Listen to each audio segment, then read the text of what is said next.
En el año 2010, en la ciudad de Atlanta, se reunieron en un sábado más de 70,000 adventistas de todas partes del mundo para escuchar el sermón inaugural del nuevo presidente de la Asociación General de los Adventistas del Séptimo Día, el pastor Ted Wilson.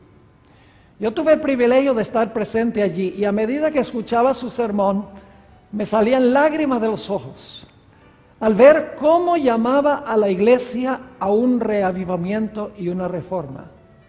Y cómo en su sermón enfatizó en una forma cortés pero firme que la iglesia adventista tiene una relevancia especial para el mundo cristiano en este tiempo. Tiene una verdad presente. Y llamó a la iglesia a regresar una vez más a sus raíces. Que regresáramos a nuestro mensaje y regresáramos a nuestra misión. Literalmente, yo no soy una persona muy emocional, toma mucho para que me salgan lágrimas, pero debo admitir que en esa conferencia general me salieron lágrimas al escuchar a nuestro dirigente máximo terrenal, porque el celestial es Jesús, hablando de esa manera a nuestra iglesia. Y por lo tanto, en nuestro tema de esta noche, yo quiero comenzar formulando algunas preguntas. ¿Por qué existe la Iglesia Adventista del Séptimo Día? ¿Qué nos diferencia de las demás iglesias?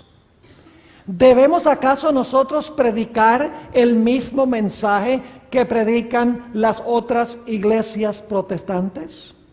¿Será que la iglesia adventista tiene un mensaje distintivo y especial para este tiempo? Creo que la respuesta a estas preguntas se halla en una cita que viene del libro El Evangelismo, página 165, a donde la sierva de Dios habla de una doctrina que la iglesia adventista es la única iglesia que tiene esta doctrina correctamente enseñada. La doctrina del santuario.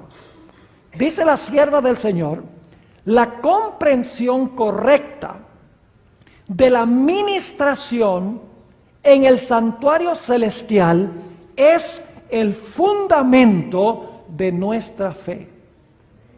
Es decir, nadie puede entender la teología de la iglesia adventista sin entender la ministración de Cristo en el santuario. Ahora, para comenzar, quiero mencionar 5 funciones de Jesús en el santuario celestial y también incluye su obra en la tierra. 5 funciones en el plan de la salvación que se revelan en el santuario hebreo. Ahora, en el santuario había varios sitios claves. En primer lugar estaba el campamento. Yo sé que muchas veces no incluimos el campamento como parte del santuario, pero no podemos estudiar el santuario sin estudiar en primero el campamento. Es decir, tenemos primero el campamento, luego tenemos el atrio, luego tenemos el lugar santo y finalmente tenemos el lugar santísimo. Pero la ministración no terminaba en el lugar santísimo, porque después de concluir la obra en el lugar santísimo, el sumo sacerdote salía de nuevo al atrio, a donde se encontraba el macho cabrío Azazel. Y el sumo sacerdote tomaba los pecados que habían sido depositados en el curso del año en el santuario y colocaba la responsabilidad final sobre la cabeza del macho cabrío Azazel. Y para ese tiempo quedaba limpio el santuario y quedaba limpio también el pueblo. Así que podríamos decir 5 pasos en la ministración de Cristo en el santuario: su ministración en el campamento, su ministración en el atrio, su ministración en el lugar santo, su ministración en el lugar santísimo, concluye su obra allí, luego regresa al atrio que representa la tierra y allí coloca los pecados sobre la cabeza del macho cabrío Azazel. Ahora quiero mencionar cuáles son las funciones de Cristo en cada uno de esos pasos que encontramos en el santuario. Hablemos en primer lugar del campamento. La ley de Dios, mis hermanos y hermanas, exige absoluta perfección. La ley dice, obedéceme perfectamente y vive. Ahora yo pregunto, ¿cuántos de los presentes le pueden ofrecer a la ley lo que la ley exige? ¿Hay alguien aquí en esta noche que le puede ofrecer a la ley la perfección que la ley exige? ¿Alguien quiere levantar la mano? Si alguien hubiera levantado la mano, sería su primer pecado, porque están mintiendo. La Biblia dice, todos han pecado y están destituidos de la gloria de Dios. No hay justo ni aún uno. Es decir, la ley exige absoluta perfección. Nadie en el planeta Tierra le puede ofrecer a la ley lo que la ley exige. Ahora escuchen bien, por esa razón el Señor Jesucristo vino a esta tierra para vivir su vida perfecta. Jesús vino a esta tierra para vivir la vida que la ley nos exige a nosotros. El Señor Jesucristo vino a esta tierra para vivir en nuestro lugar. En otras palabras, el Señor Jesucristo vino a tejer un manto perfecto de justicia. Cada acto de obediencia a la ley de Dios por parte de Jesús fue un hilo que Él le agregó al manto perfecto de justicia. Y cuando Cristo dijo, consumado es en la cruz, Jesús le puso el último hilo al manto perfecto de justicia. Jesús había vivido la vida que la ley nos exige a nosotros. Y la había vivido para cada ser humano que jamás haya vivido en la historia del planeta Tierra. Escuchen, hermanos y hermanas. Generalmente cuando estudiamos el santuario comenzamos en el atrio, en el altar. No. Antes de sacrificar el cordero, tenían que certificar que el cordero no tenía defecto. El hecho de que el cordero no tenía defecto es la vida perfecta de Cristo Jesús. Jesús primero tenía que vivir la vida que nosotros debemos vivir en nuestro campamento, en nuestro medio. Es decir, en el campamento tenemos la vida perfecta de Cristo Jesús, en favor de todos los seres humanos. Luego nos movemos al atrio. En el atrio el Señor Jesucristo muere. Ahí está el altar del sacrificio. Ahora fíjese que Jesús no solamente tenía que vivir la vida que la ley exige en nuestro lugar. Alguien tenía también que pagar la carga de pecado que yo tengo. Porque la ley dice, obedéceme perfectamente y vive. Pero si no obedeces perfectamente la ley, tienes que ¿qué? Tienes que morir. Así que no era suficiente que Jesús viniera a vivir la vida que nosotros debemos vivir. El Señor Jesucristo tenía que venir a morir la muerte que nosotros debemos morir por haber quebrantado la ley de Dios. Y Jesús murió por todos los pecados de todos los seres humanos que jamás hayan vivido en la historia del planeta Tierra. Es decir, en el campamento y en el atrio, el Señor Jesucristo vivió la vida que la ley nos exige a nosotros y sufrió la muerte que la ley nos exige por ser pecadores. Jesús vivió por todos los seres humanos y Jesús murió también por todos los seres humanos. Y luego nos movemos a la obra de Cristo en el lugar santo. Ahora yo pregunto, ¿el Señor Jesucristo perdonó los pecados de todos los pecadores en la cruz? ¿Saben que cuando yo pregunto eso, la mayoría de las personas, inclusive en la iglesia adventista, dicen, sí, en la cruz el Señor Jesucristo perdonó los pecados? Escuchen bien, mis hermanos y hermanas. En la cruz el Señor Jesucristo no perdonó los pecados. En la cruz el Señor Jesucristo hizo provisión para perdonar los pecados. La Biblia dice que el perdón es algo individual, no es algo corpóreo. La Biblia nos dice, si confesamos nuestros pecados, Él es fiel y justo para perdonar nuestros pecados y limpiarnos de toda maldad. Es decir, que la obra de Cristo en el lugar santo, ahora como intercesor, es aplicar su vida y aplicar su muerte a aquellas personas que vienen a Él arrepentidos, confesando sus pecados y confiando en la vida y en la muerte de Cristo en su favor.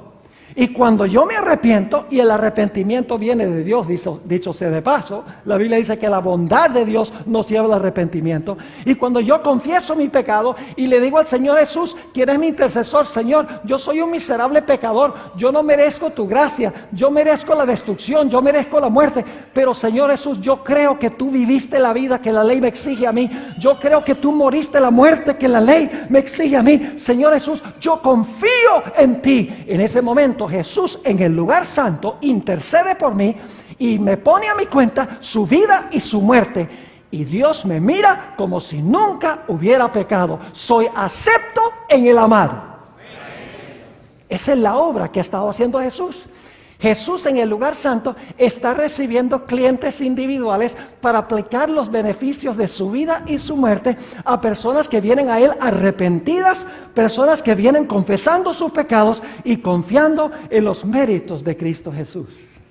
En el servicio del santuario en el Antiguo Testamento, durante todo el curso del año, los pecados entraban al santuario.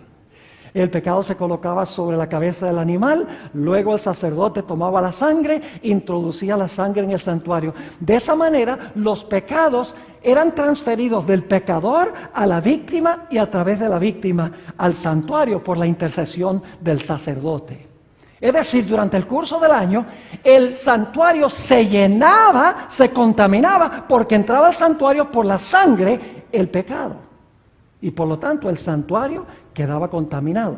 Ahora, ¿saben? Hay personas que dicen, muchos adventistas inclusive, dicen: nosotros los adventistas nunca tenemos seguridad de salvación. Porque nosotros creemos que cuando confesamos nuestros pecados entran allá al santuario y están registrados en el santuario y contaminan el santuario. Escuchen bien, mis hermanos, cuando yo me arrepiento, cuando confieso mis pecados, cuando confío en Jesús, yo ya no tengo que preocuparme, porque en ese momento yo puedo tener la seguridad de perdón. Puedo tener la seguridad de salvación. Ahora el problema lo tiene el santuario. Y aquellas personas que dicen que no pueden tener seguridad de salvación porque el pecado entra al santuario, déjenme decirles una cosa: mejor es que tengan los pecados en el santuario, porque si no están en el santuario, están aquí. Nuestra mayor seguridad es entrar al santuario por la sangre de Cristo, a través del arrepentimiento, a través de la confesión, confiando en los méritos de Jesús. Nuestros pecados entran al santuario, pero los pecados son pecados perdonados que están en el santuario. Esa es la obra que hace Cristo en el santuario. El Señor Jesucristo intercede por individuos. Ustedes conocen lo que dijo el apóstol Pedro en el día del Pentecostés. Dice: arrepentíos y bautícese cada uno de vosotros en el nombre del Señor Jesucristo. ¿Para qué? Para perdón de los pecados. ¿Ve? Hay que arrepentirse y bautizarse para perdón de los pecados, y luego recibiréis el don del Espíritu Santo. Es decir, que desde el día del Pentecostés en adelante, el Señor Jesucristo está ministrando en el santuario, recibiendo individuos que se arrepienten, confiesan su pecado y confían en Jesús. Y Jesús los representa ante el Padre, son aceptos en el amado, y Dios los acepta como si nunca hubieran pecado. Pero el problema es que el santuario se contamina. Y por esa razón llega el momento en que es necesario purificar el santuario. Y esa obra de purificar el santuario de los pecados que entraron allí al santuario por la sangre, el pecador no tiene que preocuparse, porque entraron a través del arrepentimiento, la confesión, puede tener seguridad de salvación, pero los pecados igual están en el santuario, igual contaminan el santuario. Llega el momento en que hay que purificar el santuario. ¿Y dónde se realiza esa obra de purificar el santuario? Esa obra de purificar el santuario se realiza ¿dónde? En el lugar santísimo del santuario. ¿Me están entendiendo hasta ahora lo que hemos estado estudiando? En el lugar santísimo del santuario. El propósito del lugar santísimo es purificar el santuario de los pecados que entraron allí. Es decir, en el servicio diario el pecado va del pecador a la víctima al santuario. En el día de expiación, en el lugar santísimo, los pecados se mueven en la dirección contraria. Se mueven del lugar santísimo allá al atrio, a donde se encuentra el macho cabrío Azazel, símbolo de Satanás, el originador e instigador del pecado, el que últimamente es responsable por el pecado. Ahora, con esto en mente, ¿les quedaron claros los 5 pasos? Con esto en mente, vamos a hacernos la pregunta, ¿qué es la verdad presente? De todas estas etapas de la obra de Jesús, su obra en el campamento, su obra en el atrio, su obra en el lugar santo, su obra en el lugar santísimo, su obra final otra vez en el atrio, ¿cuál de estos aspectos podríamos llamar la verdad presente, la verdad para hoy? Hermanos y hermanas, no es complicado. En cada época la sierva de Dios dice que hay una verdad presente. Cuando Jesús vino a esta tierra, la verdad presente era que Jesús había venido a vivir la vida como el Cordero de Dios, una vida sin mancha de pecado. Y así lo introdujo el predicador Juan el Bautista. Cuando el Señor Jesucristo murió en la cruz, la muerte de Cristo era la verdad presente para ese momento. En el día del Pentecostés, la verdad presente era que ahora Jesús iba a tomar su vida y su muerte y se los iba a aplicar a los que vinieran a Él arrepentidos al santuario. Ahora yo pregunto, ¿dónde está el Señor Jesucristo hoy? El lugar donde está Jesús hoy es en el lugar santísimo del santuario. Si queremos saber qué es verdad presente, qué debemos estar predicando, debemos predicar dónde está Jesús ahora y qué está haciendo Jesús ahora. Porque la verdad presente se centra en Jesús, y donde está Jesús y lo que está haciendo Jesús es lo que nosotros debemos predicar. Debemos predicar el mensaje del lugar santísimo. Ahora, no me entiendan mal. No habría obra del lugar santísimo sin los primeros pasos. ¿Jesús podría hacer su obra en el lugar santísimo si no hubiera vivido su vida perfecta? No. ¿Podría Jesús presentarse en el lugar santísimo para purificar el santuario si no hubiera derramado su sangre? No. ¿Puede Jesús presentarse para purificar el santuario si el Señor Jesucristo no metió los pecados al santuario por medio de su sangre de esos individuos que venían a Él arrepentidos? No. Los primeros pasos todos son esenciales e importantes, pero todo debe verse en el contexto del ministerio de Cristo en el lugar santísimo del santuario.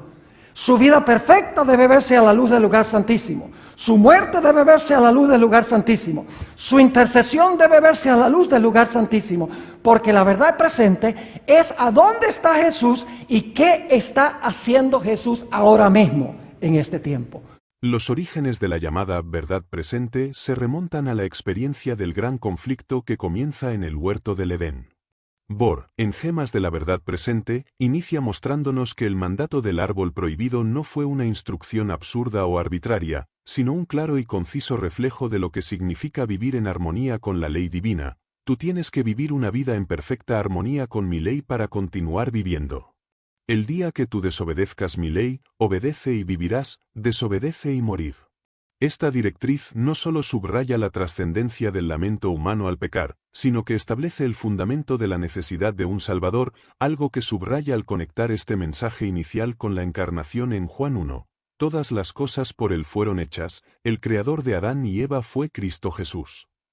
Aquí radica la raíz de la verdad presente, la comprensión clara y contemporánea de que la ley de Dios, su santidad y la necesidad del Redentor convergen poderosamente en Cristo, quien no vino a abolir, sino a fundamentar la ley en nuestra humanidad caída. Al extender este escenario bíblico, retrata un preludio cósmico en que el triunfo de Cristo sobre Satanás se establece desde los albores de la rebelión, en el proceso de la guerra. En el proceso de la guerra, el Cristo te va a dar un golpe mortal en la cabeza, afirmando que a pesar del aparente dominio del mal, la simiente prometida vencerá. Esta perspectiva encuadra el mensaje adventista en una narrativa teológica donde la ley no es un simple código moral, sino la cuerda que conecta la caída del hombre con la victoria final a través de Cristo. Así, revela que la verdad presente no es una doctrina de época, sino una revelación integral que toca el origen del pecado, la necesidad del juicio, la redención y el conflicto cósmico completo. Este marco teológico desemboca en una aplicación práctica que no puede considerarse opcional, la observancia del sábado como sello distintivo del remanente fiel. Sostiene que cambiar el día de reposo no es una simple reforma litúrgica, sino un ataque directo a la autoridad de Dios y una puerta a la apostasía espiritual. En su mensaje, que es la verdad presente, difunde una advertencia fuerte: Quienes quieran domesticar la ley para ajustarla a corrientes culturales muestran señales de apartarse del pacto divino. Pero más que un precepto legal, la observancia del sábado es un símbolo de adoración revelacional, un pacto perpetuo entre el Creador y su pueblo que refleja quién es Dios, cómo se relaciona con la humanidad y hacia dónde nos lleva la historia final. La verdad presente también abarca el mensaje del juicio investigador, que según Bohr comenzó en 1844. Este juicio no es un acto temido, sino una invitación a la claridad y la justicia divina, una oportunidad para que la ley de Dios sea magnificada como lo expone con vehemencia. Él expresa que la Iglesia remanente está llamada a proclamar que este juicio no tiene como fin condenar a los que aman a Cristo, sino reafirmar su fidelidad, fortalecer el carácter redimido y preparar a los creyentes para el encuentro final con Jesucristo. En un mundo proclive a ideas esotéricas y experiencias emocionales, Bohr lanza una advertencia contundente contra la falsa espiritualidad mística que no se sustenta en la Escritura y puede destruir la estructura doctrinal del pueblo remanente justo antes del cierre de la puerta de la gracia. Según el pastor, este tipo de engaños trabaja en silencio, tal como lo profetizó Elena de Guay al nombrar el alfa y omega de la apostasía, y hoy puede manifestarse en estéticas religiosas vacías que aparentan ser espirituales, pero realmente erosionan el mensaje del juicio, el sábado y la justicia de Cristo. Insiste en que la verdad presente es una experiencia vital, algo más que el conocimiento intelectual, es la luz que alumbra el corazón y la conciencia de la Iglesia en esta hora tenebrosa y decisiva de la historia.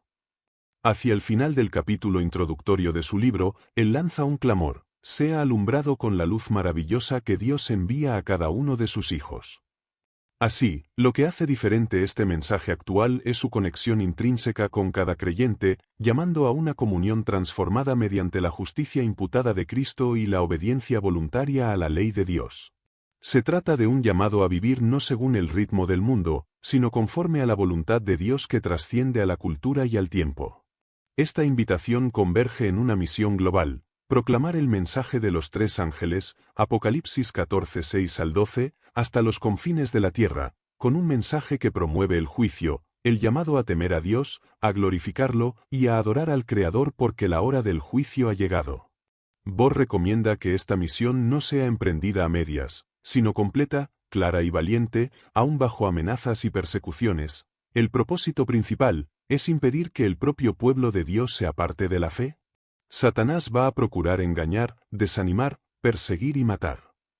Enfatiza que los creyentes deben ser formados con integridad, enseñados a resistir tentaciones, perseguidos por fidelidad, sin desanimarse. Todo este panorama conduce a una espiritualidad práctica que se traduce en vida devocional diaria, decisiones éticas basadas en el carácter de Cristo, dedicación al estudio bíblico, proclamación profética, y un testimonio coherente que desafía las corrientes culturales y espirituales que buscan opacar la luz de la verdad. La verdad presente no se confina a estudios formales o debates académicos, es una invitación a que cada miembro de la Iglesia sea luz en medio de la oscuridad, reflejando en su carácter la justicia de Cristo mientras espera con esperanza su venida inminente. La verdad presente se arraiga también en la comprensión del santuario celestial, un tema central para entender la obra intercesora de Cristo y su relación con la humanidad pecadora. Resalta que el santuario terrenal fue un símbolo, una sombra de la realidad celestial, y que todo su sistema ceremonial apuntaba a la obra de Cristo como sumo sacerdote. El sacrificio del Cordero representaba la expiación del pecado, pero era incompleto sin el ministerio continuo en el lugar santo y sin la purificación final del santuario en el lugar santísimo. Según esta purificación, prefigurada en el día de la expiación, es una representación profética del juicio investigador iniciado en 1844, cuando Cristo entró en la última fase de su ministerio sumo sacerdotal. En este tiempo, el pueblo remanente es llamado a vivir en completa entrega, sabiendo que el cielo está revisando los registros de sus vidas, no para descubrir algo que Dios no sepa, sino para vindicar públicamente el carácter de los redimidos y mostrar la justicia de Dios ante el universo. Esta realidad, dice Bohr, imprime un sentido de urgencia y seriedad en la fe, alejando a la Iglesia de toda frivolidad espiritual y de la falsa seguridad que predican muchas corrientes cristianas populares. De hecho, el santuario no es solo un tema doctrinal, sino un mapa espiritual que enseña cómo Dios salva al hombre del pecado y lo restaura a la comunión original. Así como el pecador debía reconocer su culpa, colocar las manos sobre el sacrificio y confiar en que la sangre lo limpiaría, hoy cada creyente debe confesar sus pecados, aferrarse a Cristo como su único mediador y dejar que su justicia cubra su vida. Pero el proceso no termina allí, debe haber una experiencia de transformación que lleve a reflejar el carácter divino. Esta dimensión es vital para la verdad presente, porque evita que el Evangelio sea reducido a un mero acto legal y lo convierte en una experiencia vivificante que restaura la imagen de Dios en el corazón humano. La fe que no produce obediencia no es fe genuina, el amor que no inspira lealtad a la ley es solo sentimentalismo religioso. En su predicación, conecta este tema con la necesidad de una última generación fiel que viva en completa armonía con la voluntad de Dios, demostrando al universo que la gracia divina puede capacitar al ser humano para vencer el pecado, aun en las peores circunstancias de la historia. No se trata, como algunos malinterpretan, de que esta generación se salve por sus méritos, sino de que sus vidas se convierten en una evidencia del poder transformador de Cristo. Por eso insiste en que la verdad presente no puede disociarse de la santificación, no es solo un mensaje para informar, sino para reformar y renovar.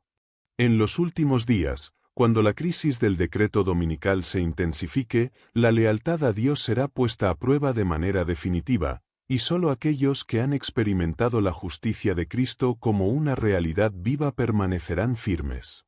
Para Bohr, esta es la razón por la que el mensaje de los tres ángeles tiene tanta relevancia hoy, porque prepara a un pueblo que refleje el carácter del Cordero en medio del conflicto final. A partir de este enfoque, denuncia con valentía la corrupción espiritual que penetra silenciosamente en la Iglesia. Él menciona que Satanás siempre ha trabajado infiltrando mensajes que parecen inofensivos pero que socavan las verdades fundamentales.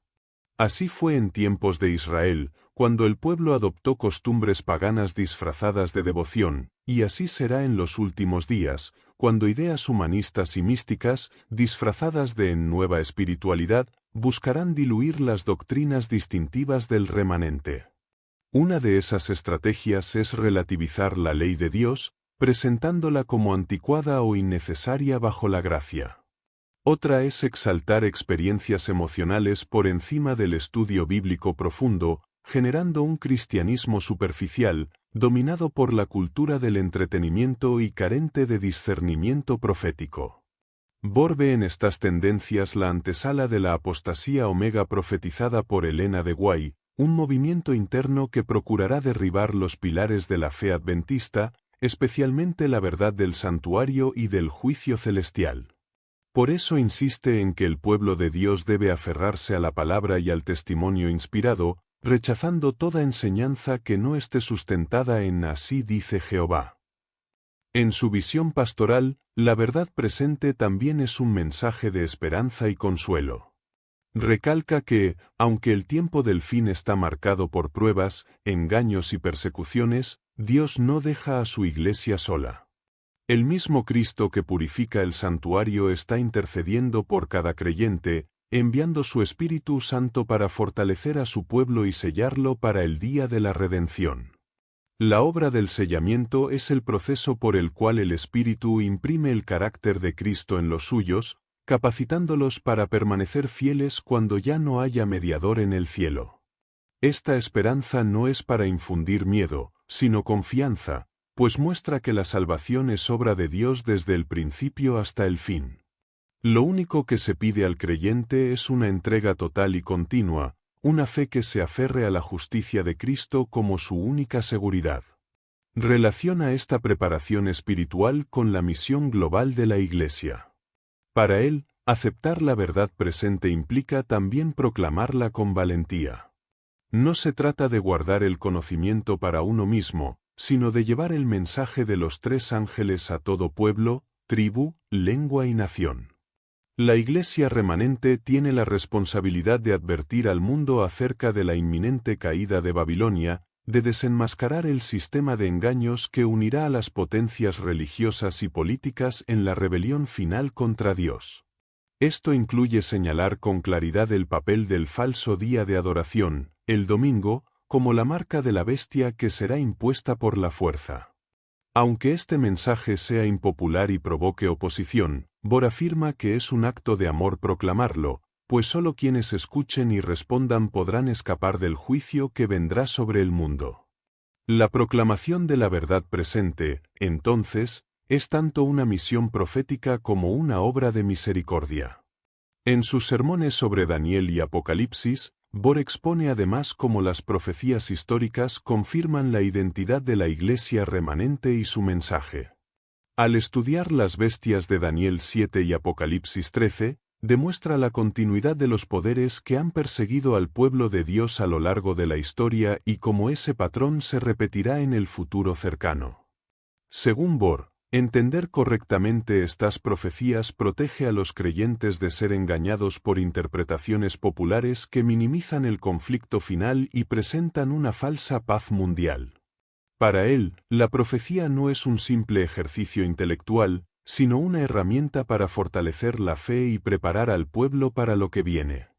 Ignorarla es exponerse a ser arrastrado por el torbellino de confusión que caracterizará los últimos días. A lo largo de toda su enseñanza, mantiene un equilibrio claro. Por un lado, proclama con firmeza las advertencias proféticas y llama a la fidelidad a la ley de Dios. Por otro, subraya que la base de todo es el Evangelio eterno, la gracia salvadora de Cristo que transforma el corazón. Para él, separar la ley del Evangelio es tan peligroso como confundirlos. La ley muestra nuestra necesidad de un Salvador, el Evangelio nos da el poder para obedecerla. Este equilibrio es el núcleo de la verdad presente, un mensaje que no solo informa al intelecto, sino que cambia la vida, que no solo advierte sobre el juicio, sino que ofrece salvación, que no solo denuncia el pecado, sino que muestra el camino a la victoria. Vivir en la verdad presente significa caminar diariamente con Cristo, estudiando su palabra, orando sin cesar, testificando a otros y manteniendo los ojos fijos en la gloria venidera. Es vivir con la conciencia de que cada momento cuenta en la preparación para la eternidad. Es rechazar la tibieza espiritual y abrazar una fe ardiente que no se avergüenza del Evangelio ni teme el rechazo del mundo. Es, en última instancia, seguir al Cordero donde quiera que va, aun cuando el camino conduzca a la cruz. Solo así la Iglesia será capaz de resistir en la crisis final y reflejar al universo que Dios es justo y digno de confianza. Abrazar una realidad espiritual que transforma la vida y define nuestro destino eterno. Es reconocer que estamos en un tiempo profético único, donde las señales del fin se cumplen de manera acelerada y cada decisión se vuelve trascendental. Bohr insiste en que no hay neutralidad en esta etapa de la historia. El mensaje de los tres ángeles divide a la humanidad en dos grupos: aquellos que aceptan el sello de Dios, reflejado en la fidelidad al sábado y a toda su ley, y aquellos que reciben la marca de la bestia, sometiéndose a un sistema de adoración falso que usurpa la autoridad divina. Este gran clímax del conflicto cósmico no será una cuestión de mera tradición religiosa, sino de lealtad suprema. De allí que Bohr enfatice repetidamente que cada pequeño acto de obediencia diaria, cada decisión de fidelidad en lo secreto, prepara el carácter para resistir cuando las presiones externas sean insoportables. La verdad presente, por tanto, es un llamado a formar un carácter semejante al de Cristo aquí y ahora, antes de que el tiempo de gracia cierre para siempre. También profundiza en el aspecto pastoral de este mensaje. Para él, advertir sobre el juicio venidero no es motivar miedo irracional, sino despertar una conciencia dormida. Es como un médico que alerta al paciente sobre la gravedad de su enfermedad para que pueda buscar la cura antes de que sea demasiado tarde. Así, el juicio investigador no debería ser visto como una amenaza que oprime, sino como una muestra de la misericordia de Dios que da oportunidad de arrepentimiento. Este juicio vindica a los fieles y confirma que han aceptado la justicia de Cristo. En un mundo donde la injusticia abunda y los malvados parecen prosperar sin consecuencias, el juicio celestial es una garantía de que finalmente habrá rectitud. Por eso el mensaje de Apocalipsis 14 no solo advierte, sino que también consuela: ha llegado la hora de su juicio. Es decir, Dios está poniendo orden en el universo, limpiando el pecado y preparando la restauración definitiva de todas las cosas. Uno de los puntos más conmovedores en las enseñanzas de es cuando describe la escena del cierre de la intercesión de Cristo. Él narra cómo llegará el momento en que el santuario celestial será purificado, la obra mediadora del Salvador terminará y se pronunciarán las solemnes palabras: el que es injusto, sea injusto todavía, y el que es santo, santifíquese todavía. Este momento sellará el destino de toda la humanidad, y nadie podrá cambiar de bando después de ese decreto. Es allí donde la verdad presente cobra un peso aún mayor, porque nos recuerda que estamos viviendo en el tiempo de gracia, la etapa en que aún hay oportunidad de arrepentirse, de buscar a Dios y de recibir la lluvia tardía que preparará a su pueblo para el fuerte clamor. Describe este tiempo como una ventana breve pero preciosa, donde el Espíritu Santo trabaja con urgencia para sellar los corazones. Y advierte que quien pospone su entrega corre el riesgo de ser sorprendido por el cierre de la puerta de la gracia, quedando sin amparo en el tiempo de angustia que seguirá. Otro aspecto clave que recalca es que la verdad presente es inseparable del mensaje del amor redentor. Aunque este mensaje tiene elementos de advertencia y juicio, su núcleo es el amor infinito de Dios que no quiere que nadie se pierda. Cristo mismo, que ahora oficia como sumo sacerdote, llevó en la cruz el peso de todos los pecados y ofrece gratuitamente el perdón y la transformación. Bohr repite una y otra vez que ningún ser humano debe desanimarse pensando que no es digno de recibir esta gracia, porque precisamente para los indignos vino Jesús. La verdad presente revela tanto la santidad de Dios como su misericordia ilimitada. Al entenderla, el creyente no es impulsado por el temor servil, sino por una gratitud profunda que lo lleva a decir: Señor, quiero honrarte con mi vida porque tú me amaste primero.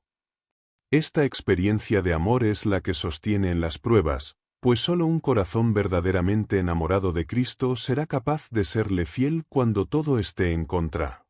La enseñanza de también incluye una dimensión misionera urgente. Él afirma que cada miembro de Iglesia es llamado a ser un mensajero de la verdad presente en su entorno. No todos predicarán en púlpitos ni escribirán libros, pero cada uno puede testificar con su vida, compartir literatura, dar estudios bíblicos, ayudar a los necesitados y, sobre todo, reflejar el carácter de Cristo.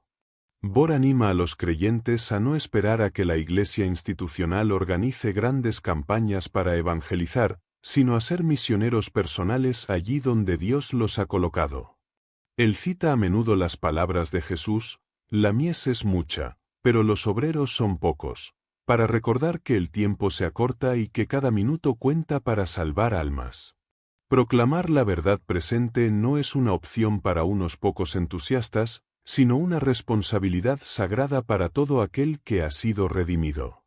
Además, asegura que mientras más compartimos el mensaje, más crece nuestra propia fe, pues al testificar vemos el poder del Espíritu Santo transformando vidas.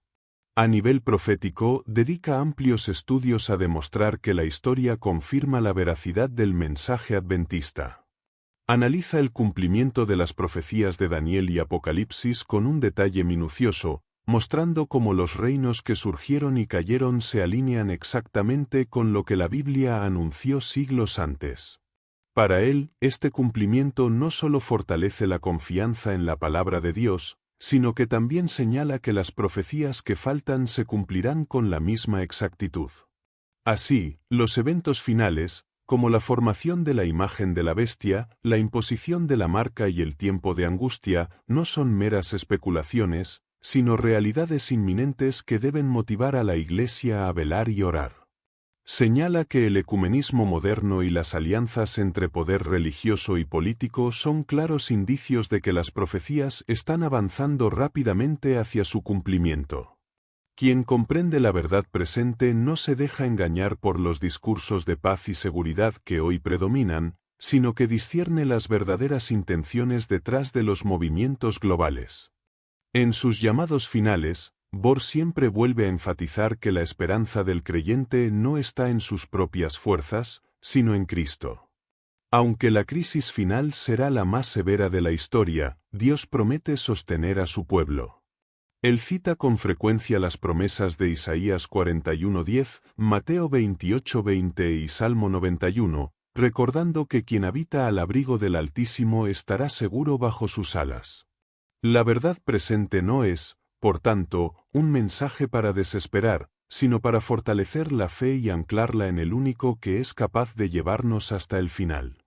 Bohr describe el desenlace glorioso, después de la gran tribulación. Cuando Cristo regrese en gloria con todos sus ángeles, los fieles serán transformados en un abrir y cerrar de ojos, recibirán cuerpos inmortales y serán llevados al hogar celestial. Allí ya no habrá más llanto, ni dolor, ni muerte. Esta visión del cielo es lo que sostiene a los santos a perseverar aun cuando el mundo entero los condene como fanáticos.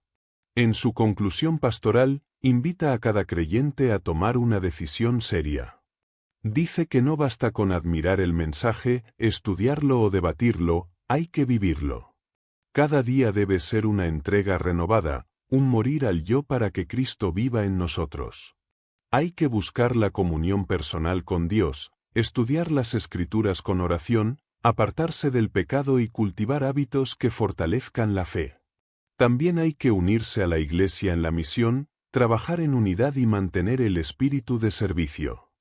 Bohr asegura que Dios no busca eruditos ni héroes, sino corazones humildes dispuestos a ser moldeados por su espíritu. Él puede usar a cualquiera, por más débil que sea, si está dispuesto a ser un canal de bendición. Así, la verdad presente deja de ser solo una teoría para convertirse en un estilo de vida que prepara al pueblo para encontrarse con su Señor. Finalmente, Bohr deja un llamado a la acción: no endurezcáis vuestros corazones. Hoy es el día de salvación. Porque la verdad presente no es para mañana, no es para un futuro lejano, es para hoy. Es el mensaje que Dios está enviando a su Iglesia y al mundo en este preciso momento para prepararlos para la crisis final y la venida de Cristo. Ignorarla es rechazar la voz del Espíritu. Aceptarla es entrar en el camino de la vida eterna. Y termina con palabras de ánimo: aunque la senda sea estrecha y llena de pruebas, la recompensa será infinita. Vale la pena todo sacrificio por Cristo, porque pronto veremos su rostro y estaremos con Él para siempre. Esa es la esperanza que sostiene al pueblo remanente, esa es la razón por la que proclamamos sin cesar: ven, Señor Jesús.